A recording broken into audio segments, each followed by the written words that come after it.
For the past 88 years, the Academy Awards, most commonly known as the Oscars, has been celebrating great films, directors, writers, producers, and of course, the actors who make them famous.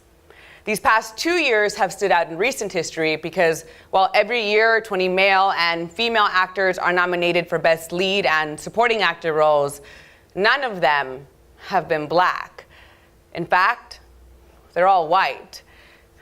On January 21st, 2016, The Economist reported in their article, How Racially Skewed Are the Oscars?, that it is possible that the only black actor on stage will be Chris Rock, who's hosting.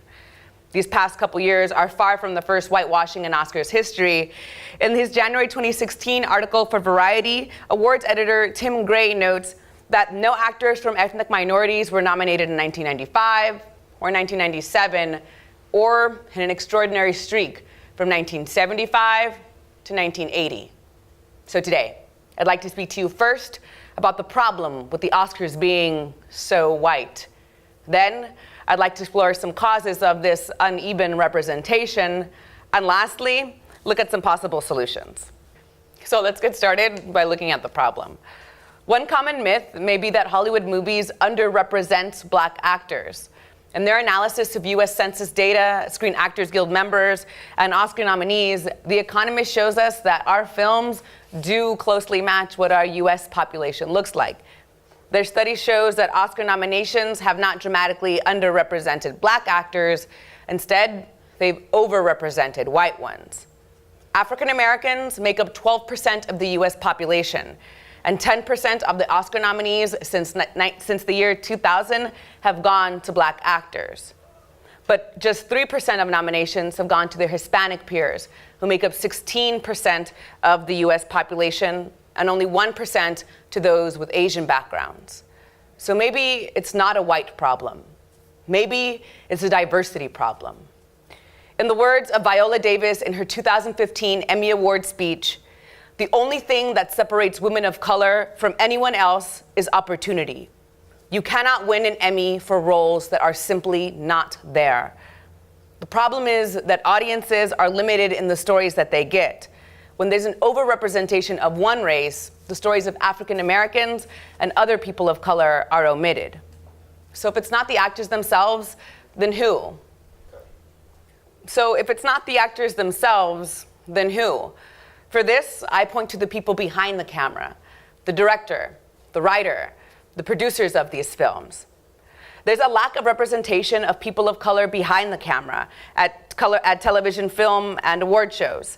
What we must recognize is that this may have something to do with the people behind the camera. The 2015 diversity report published by the Ralph H. Bunche Center for African American Studies at UCLA found that there are vast differences between the number of minority and the number of white directors and writers for theatrical films. The report found that of the 170 theatrical films released in 2013, 17% of films were directed by minority directors, a spike up from 2012's 11%. And of the writers, they found that only 12% were of minority directors, another spike up from the previous year's 8%, showing us that of the 170 films released each year, on average, less than 15% had a writer or director who was a person of color. White directors, on the other hand, have seen a drop in both these roles. In 2013, 82% of directors were of Caucasian backgrounds, a drop from the previous year's 87%, and writers went from 92% to 88%. We can see that there's been a steady increase over the past couple years, but still, the people telling our stories are mostly of Caucasian backgrounds. In her 2009 TED Talks, The Danger of the Single Story, Nigerian novelist Chimamanda Ngozi Adichie warns audiences of the single story. She describes how impressionable we are in the face of our stories. In her talk, she explains how growing up, she only read and had access to books by Western writers. Because of this, she could not imagine herself or the people that look like her in the books that she read. Because she only believed in the popular images that she saw, she could not imagine anything else. She states, "The single story creates stereotypes. And the problem with stereotypes is not that they are untrue, but that they are incomplete. They make one story become the only story. How our stories are told define who we are as a people. When we tell the story of only one people, we only give power to some instead of equality and power to all. Last year, the American Civil Liberties Union, or the ACLU, did something drastic to call attention to inequality.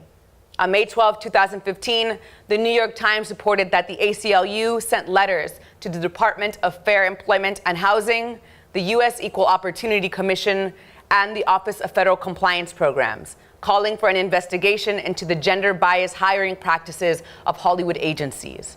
Doing this brought attention to the real problem of inequality with the people behind the camera in the industry. So if you'd like to see a real change in our movies, look at the people behind the screen. I urge you to support and write to the ACLU, asking them to do the same in order to look into racially biased hiring practices. You can do this by writing to their office here in Los Angeles. I've provided their contact information today. Ask them to make sure that there's an equal chance for all stories to have the opportunity, for all storytellers to have the opportunity to share their talents and their stories on the big screen. Our stories can define who we are as a people and keep us grounded in our cultures. When we make sure that the stories of all people are told, we can share experiences, open our imaginations, and even bring justice to many people. Today, I spoke to you first about the diversity problem with the Oscars being so white. Then I explored some of the causes of this uneven representation by looking into a recent diversity report and the single story. Lastly, I urged you all to write to the ACLU to call out federal and state agencies to open an investigation into racially biased hiring practices. By doing this, we can allow for the sharing of diverse stories and to empower us all. My name is Eva Reyes, and I'm a communications student at LACC.